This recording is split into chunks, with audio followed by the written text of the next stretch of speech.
ప్రార్థన చేసిన, నీ వాక్యాన్ని ధ్యానించిన, నీవు సువార్త ప్రకటించిన, నీవు వాయిద్యాలు వాయించిన, సేవలో ఒక భాగమై నువ్వు కొనసాగించబడుతున్నా, ఇది దేవుని పని.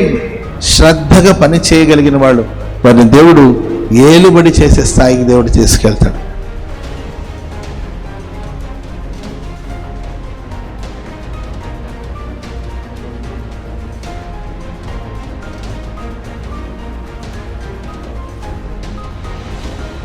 ఆయన నడిచి చూపించాడు, మనం వెళ్తున్నాం.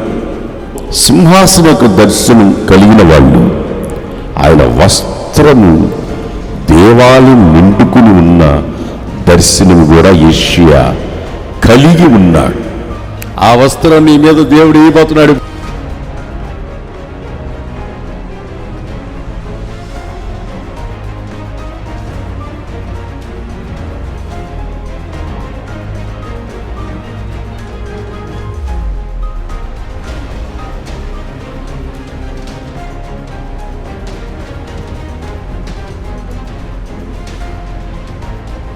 దేవుడు మీకు ఇచ్చినటువంటి ఆత్మీయమైనటువంటి చక్కని లక్షణాలు ఆరిపోకూడదు.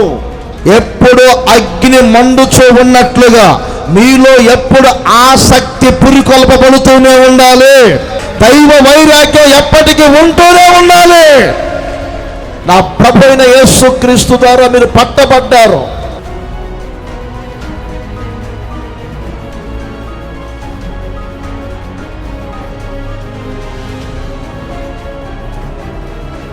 ఇక్కడ సాగు చేస్తున్నట్టు ప్రభుకాంత గారిని జ్యోతిర్మయిని ఆయన చిన్ని ఎడతెగక తోడుగా ఉంచి వారిని బలపరిచింది, కూడి ఉన్న మీ అందరినీ కూడా బలపరిచింది.